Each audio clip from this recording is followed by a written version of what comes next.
Alright guys, welcome back to this channel. I'm sorry it's been so long since I've got a video out, but it's been a lot going on.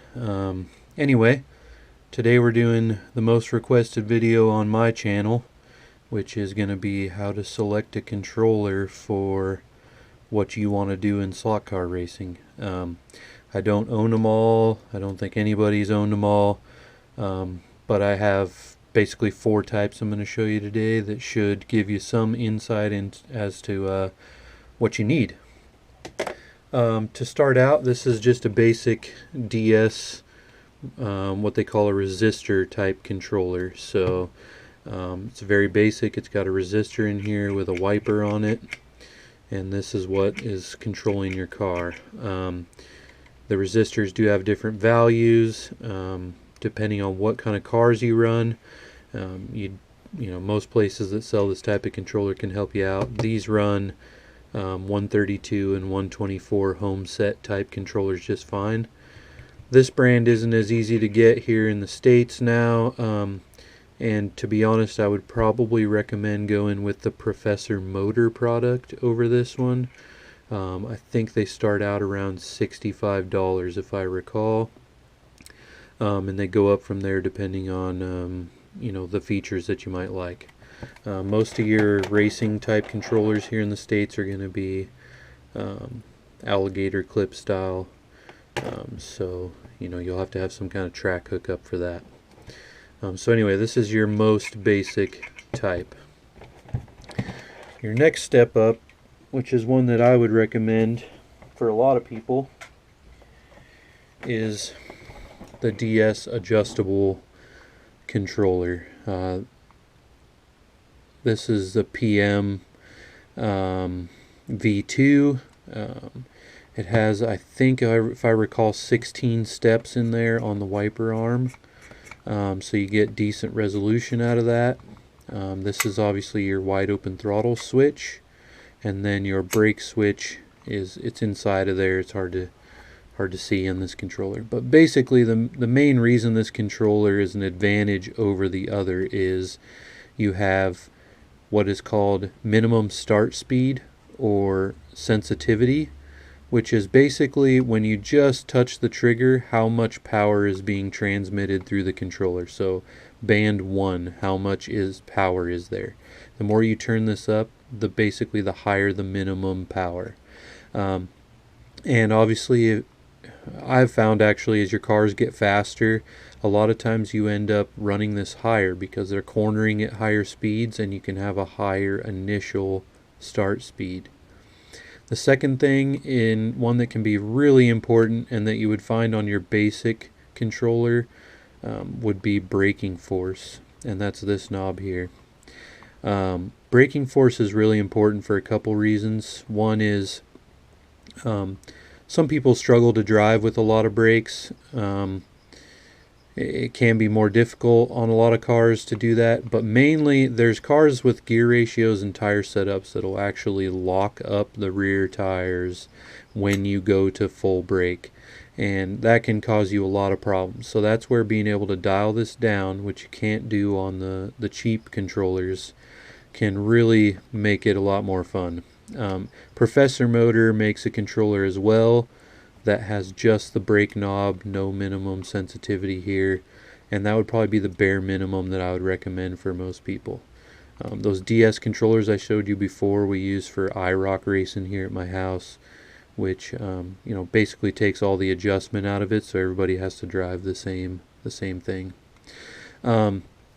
It's also important to know with controllers that the brake only functions when you're completely off the trigger. You have to fully release to go into braking. I will say that this controller is probably my favorite that I own as far as the ergonomics of it. The trigger is smooth. It feels really good. It has adjustable spring tension right here. You can loosen this Allen wrench and adjust the spring on the throttle, and that's really nice to be able to do. I also really like this sound that it makes when you go into braking. When you get into a track and you're on on the rhythm. That clicking sound can really help you stay in the rhythm. I know it sounds weird, but that actually helps me a lot. So for 1/32 scale club racing, this is still one of my favorites. The biggest downside to this controller as a whole is it has no protection for being hooked up incorrectly. So if you're not paying attention, and I think anybody who's raced slot cars throughout the years has done this, you plug it in wrong and it's done for. I have luckily never made that mistake with this controller, but it's $139.99. You cannot find the parts to fix it, and if you hook it up wrong, it's done. Okay? Now, moving on, we'll get into my defalco controller. Sorry about the noises here. These are all sitting in a box. And you'll have to excuse some of the stuff going on here. This one I've been working on. So this is a defalco. This is an MB slot handle, and then Jim DeFalco down in Florida makes the rest of these components that end up going into this controller. Now, this can run pretty much anything that you want to run, from HO scale up to just about the fastest 1/24 scale cars there are. And part of that is because it has a chip that installs right here, and I don't have one in the controller at the moment, but this chip allows you to change the resistance value of the controller. So instead of that set resistor like the DS, we now can change what he calls a network, and we can adjust that infinitely to how we want the motor and the controller to feel. Okay. This is a DD304, which I actually upgraded to a 281, but I don't have the brake pod in here right now. Regardless, if you're going to buy a defalco controller, I highly recommend that you go and just talk to Jim or the guys over at Slot Car Corner and ask them what you need for your intended purpose. There's many variations of these controllers, and you can end up spending a lot more than you actually need to get the features that you want. But let's talk about the features of this. It has, I believe, 30 bands in here. So that means each increment of throttle is much smoother. Okay, and it's noticeable when driving this versus the 16 bands how much smoother it is. All the contacts in here are copper or brass, whereas the other ones are just steel screws. You can see the copper nylock there, or brass nylock. And then you have your same basic controls here. This is sensitivity, the minimum start speed, your total braking force, just like the other DS. But this has something else that's pretty interesting. And that's what he calls traction control, which is this third knob on the back. Now, I'm not sure how to describe this to you other than to show you what it does. So, essentially, these bands are normally at a linear rate. I'm going to draw this for you because I thought a lot about how to say this, and I just don't think it's going to work. So, let's say you're going to or you're applying throttle, okay? And this is going to be the standard throttle curve of your controller, which is what we call a linear curve. You have to excuse the backdrop here. I literally didn't have a clean sheet of paper. So this is, with traction control off, this is what your curve would look like, okay? And then depending on your minimum start speed, you're actually picking a place on this curve in which to start the first part of the trigger, essentially, the sensitivity. Okay, what this traction control allows you to do is add essentially a curve to the throttle, which means the first part of the throttle is not very sensitive, but it increases in sensitivity as the throttle increases. Okay, and this can really help somebody who's struggling with, particularly if your car is struggling with traction. It can help a lot with that. On 1/32nd scale cars, you're only going to notice the need for this, maybe some really technical tracks where you might have some switchbacks where you want to be able to punch up to full throttle really quickly, but then in maybe some technical areas, you're utilizing this part of the throttle a lot more, and that's going to help you. Now, with 124 scale cars, the fast ones that I tend to run with these, with 16Ds and a bunch of stuff, I really only use the traction control if I have enough grip that I'm starting to create some chatter, where if I nail the gas too hard, it starts to chatter, or it'll jump out of the slot, or it'll do something. And instead of tuning the car at that point, because let's say I'm racing's about to start, I'm going to put a little of this curve into it to kind of just numb out that throttle without me having to make a setup change. It's a little bit of a band-aid. It's definitely not necessary. If you know how to drive and you can correct your driving habits, you do not need the traction control. However, it can be very effective. I've let multiple people drive with this controller, and they will immediately pick up speed versus their other controllers. So there is some function there.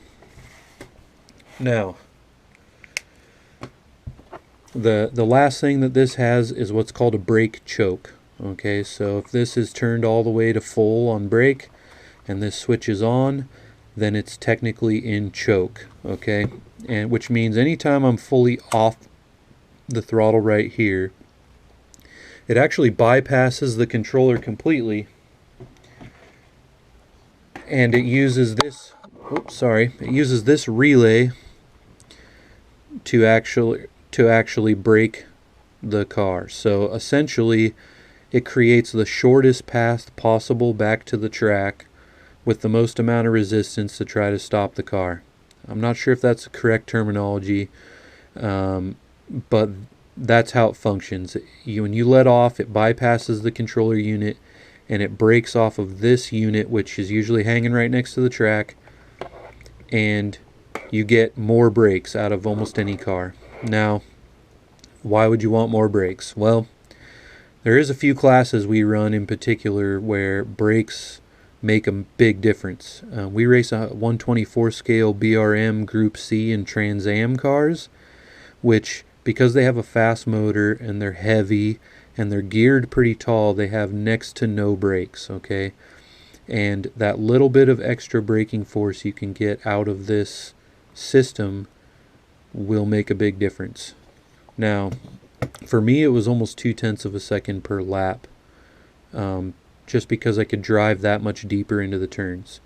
This is the setup you'll get now with the 304, I believe.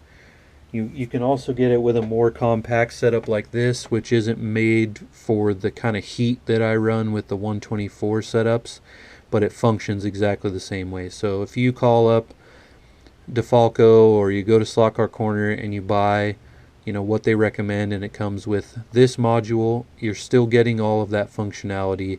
You just don't get the big heat sink that I need for the powerful motors. Okay, so that's 3 controllers. The fourth is called a third eye. Okay, this is, to be honest, I bought this because it was on sale and because my defalco was broken. No fault of defalco. I had hooked it up incorrectly. I damaged it. I had a race that I wanted to go to. This was on sale. I was curious to try another controller, so I purchased it. This is what's called an FET drive, which I'm pretty sure uses basically a MOSFET type technology, which is what you'd find in electronic speed control for an RC car or something similar to that. Okay, and it has some unique features that you don't get on the defalco. You might be able to get them, but mine doesn't have them. One is the trigger in this is very smooth because the bands in there are microscopic. Basically, if the other one is 30 bands, I'd say there's easily 150 in here. Okay, so the modulation of throttle is extremely good. Now, the handle is more or less the same. This is a Parma handle, I think. One of the things that I don't like about this and the Defalco versus the DS is it has a very short trigger, and I actually find that I like the longer trigger of the DS. Just something to think about. Okay, so we got more knobs and switches. We have sensitivity, which is the same as the other ones. We have brake here, and then we have electronic choke, which this actually sets the maximum current. Okay, so if you had a motor that was just too fast, you could not figure out how to run it, this would actually be your choke. Okay, and these dip switches here, you'll see, or hopefully you can see, that they are labeled throttle curve, and essentially you can change the combination and position of those switches to allow the same type of throttle curve that you get out of the Defalco. Okay, and then this is the brake choke, and to be honest, I cannot remember what this is at the moment. I've just been using this for a couple months. There's a lengthy explanation of how to use all this. I do use these functions all the time, except for the electronic choke. Typically, I do not use this. If I do, it's usually when I'm handing a car to somebody else and I want to be able to tone it down just a little bit. It does have a large fan heatsink module, which is something I like when I run the 124 16D cars or flexi cars or something. I find that you do need a lot of heatsink to make these run right. And then it also has a voltmeter directly on this, which can be helpful if you're, wondering if you have a problem with a controller or a car. You can quickly look at this and say, okay, the track has power. It's not the track. It's not my controller, more than likely. There might be an issue with my car, etc. So, and just to illustrate too what the choke is basically the throttle choke sets an end point. So if this is 10 volts and this is 0 volts, then that E choke would be setting a hard line. Let's say this might be the choke at level 8 or something like that, which would be 8 volts maximum power output to the controller. Okay, so you can basically operate in very narrow windows and suit the controller for your driving style. Start speed, like I said, I recommend starting basically super low on a lot of cars, and if you find that you're squeezing faster and faster, then that's when you'll start sneaking up on this this curve. So I hope that was helpful. I will say, as an investment, the controller is easily the most important investment in your slot box. This controller here is probably my favorite at the moment, mostly because I just really like the smoothness of this, and a lot of this is for feel and not for speed, because I can go just as fast with really all three of the later controllers that I just showed you, except for the heat problem. But this one, I like the feel. I like that I don't worry about it getting hot with the fan and heatsink as good as it is. But this system here is going to run you over $400. The Defalco is going to come in somewhere around $280. And those medium range Defalcos are probably the best bang for the buck for your home racer. Or if you're club racing seriously, I should say. The home racer, if you're leaving your controller plugged in all the time, just go with the DS. I mean, it works great. I love the feel. It has the two knobs that are the most important knobs. And if I could hardwire that in or hook it up so that it never came undone and never got hooked up incorrectly, I'd be fine with those at $139.99. I'd have no problem with them. So anyway, guys, I hope that answers some of your questions. Bye.